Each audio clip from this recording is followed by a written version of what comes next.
Hey guys, it's Stacy, your favorite louse lady. So a lot of people think that this is the worst lice infestation I've ever seen. It actually isn't.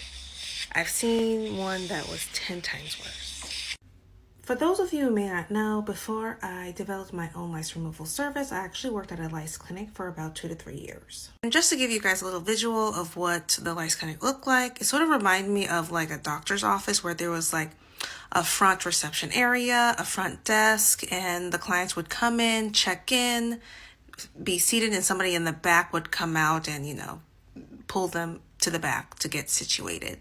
The back room had 3 separate rooms, so if we had a family of like 3 or 4 or something, they would have their own separate room and not having to share a space with anybody else. So one day I was at the lice clinic, I was at the front desk looking at our schedule for the day, and I saw that there was only one family that we were treating for that day. That's when Leslie came in. Leslie is the owner of the lice clinic, and she told me, we're just going to be treating this one family and to basically go get her whenever the family comes in. So about 20 minutes later, the family of 6 came in to check in, and there was 4 kids, mom and dad. So 3 girls, 1 boy. The oldest girl, I think she was like 11. The middle girl was 9. The youngest girl was probably 6 or 5. And the boy, he was a baby, like I would say 6 to 8 months old, somewhere around there.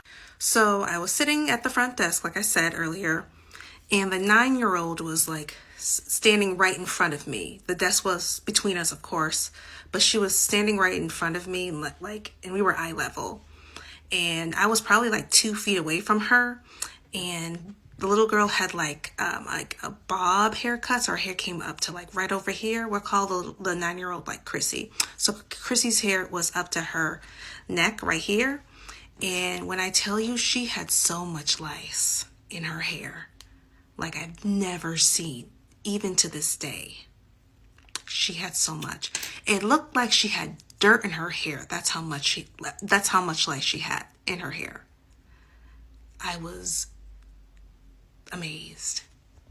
And just to let you guys know, this isn't the girl that I'm talking about, Chrissy, but her hair did look similar to this, except just picture more bugs crawling everywhere.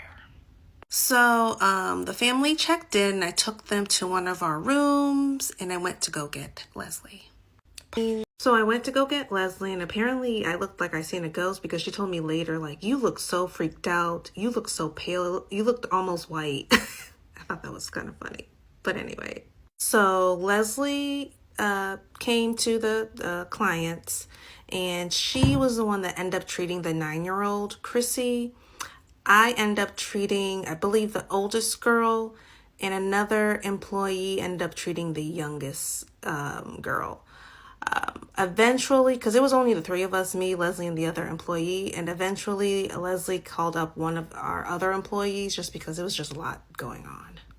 And just to let you guys know, the other girls had it pretty bad as well. Chrissy just had it worse. It looked like she was the one that brought it in. And the baby boy, he had lice as well, but I mean, he didn't have that much hair, so it wasn't a whole lot going on with him. But the girls, they had a lot going on. So as Leslie was treating Chrissy, there were clumps full of lice coming out Chrissy's hair. Like, it would be a ball of lice bugs, and when they got on the paper towel, they would just disperse. It was a lot. And during the whole treatment, Chrissy was like crying because it hurt. She was really going through it. She was really, really going through it because, she had a lot. I think the parents were using over-the-counter products. And those of you who don't know, a lot of over-the-counter products will make the process of removing lice even harder, because whatever's in those products make the nits, which are the lice eggs, harder to get out. So I think other lice products were being used, and I think it made the whole treatment harder to remove, if that makes sense. So just to let you guys know, the nits were cemented into this girl's hair. So we could have put anything in her hair, oil, conditioner, it still would have hurt her just because she had it for so long. And it was just, the nits were glued into her hair. So as I mentioned earlier, I was treating the older girl, and she had it pretty bad too, but not as much as her sister. And she was just telling me how, they had lice for a while and that the kids at school were making fun of them because they had bugs in their hair. And it was really heartbreaking because all the girls were really, really sweet. They were really nice girls. You could tell they were really nice girls.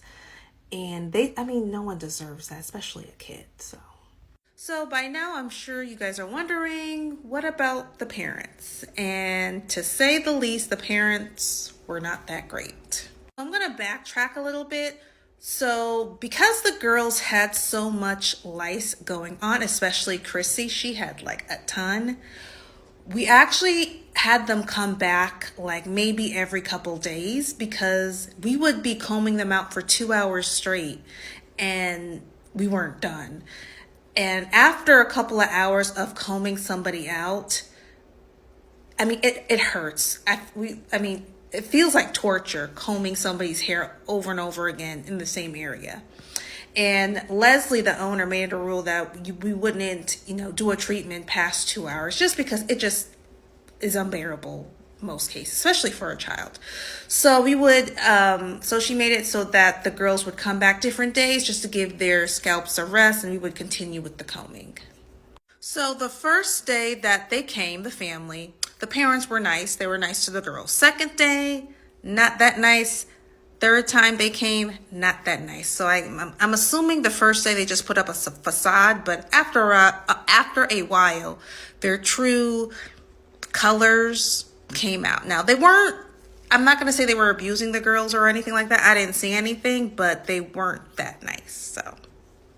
So at the end of the first day when the family left, all of the employees were actually very emotional, including myself, just because of the sheer amount of lice these kids had. Obviously, it seemed like it's a neglectful household, just from looking at them.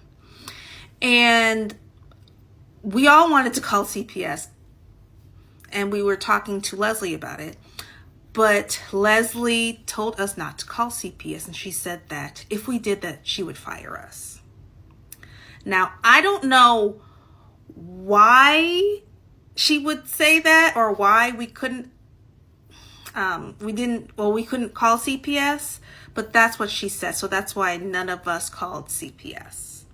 Because I really wanted to call. I almost called a couple times, but I didn't because I didn't want to lose my job. At that time, I was in, my mid-20s. I wasn't really making a lot anyway. Not that that's an excuse, but that was the reasoning at that time. Now, I totally regret it, and I wish I did call CPS. But anyway, I'll get back to this a little bit later. So in total, we saw the girls about 3 times.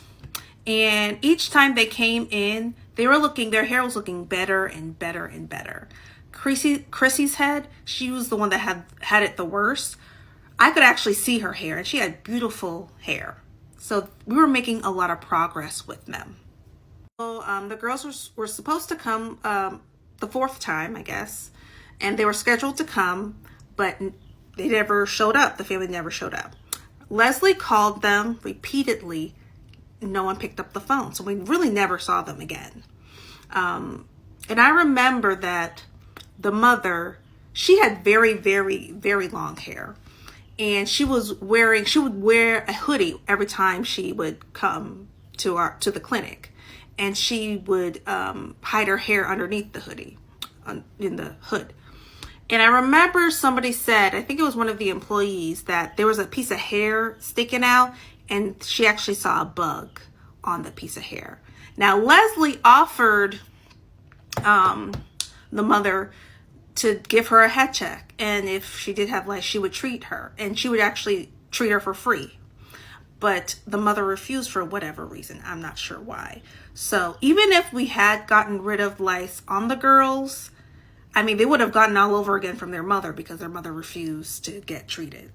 But I do remember Leslie, even after the day they were supposed to come, she would still call them pretty much on a daily basis, but they never showed up because the girl still needed to be treated because they were still lice there. So, and then even after that happened, we all wanted to call CPS, but Leslie said again, don't call CPS. If you do, you will be fired. Now I see that it's actually illegal. I think it's illegal to actually threaten. That's because that's a threat of somebody's, livelihood.